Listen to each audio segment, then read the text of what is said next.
Someone was following her. Again. It was a perfect day. A warm, early summer day in the middle of June.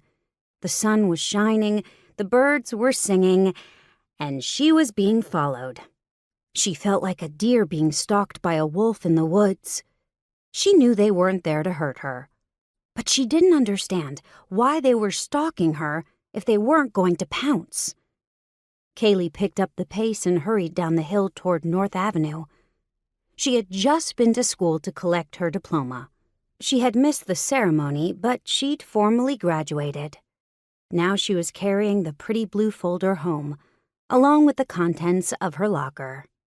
She'd missed the last few weeks of high school due to mono, but her grades had carried her through. Mono. What a joke. They called it the kissing disease, as if anyone ever kissed her.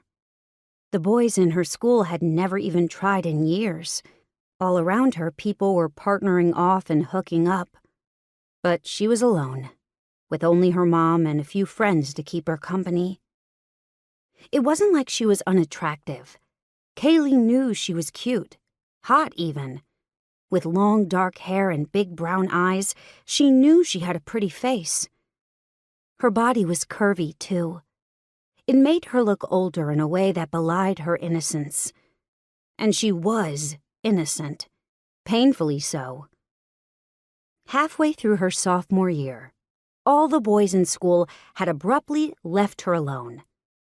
They didn't just stop flirting with her or trying to get her to go out with them. They started avoiding her gaze, even ignoring her. It was like they were pretending that she didn't exist.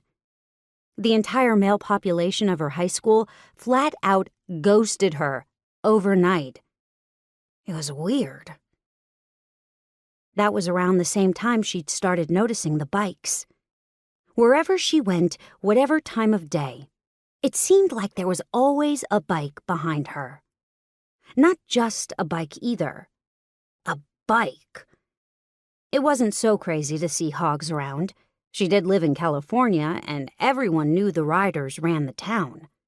But still, it was weird. It had all started when she was working the counter at May's, the old-school diner that most people still called the soda shop. She'd worked there since the age of 14, when her mother had insisted she get a job. Her mom had been true to her word, helping Kaylie save her money for school and making sure the bare necessities were met.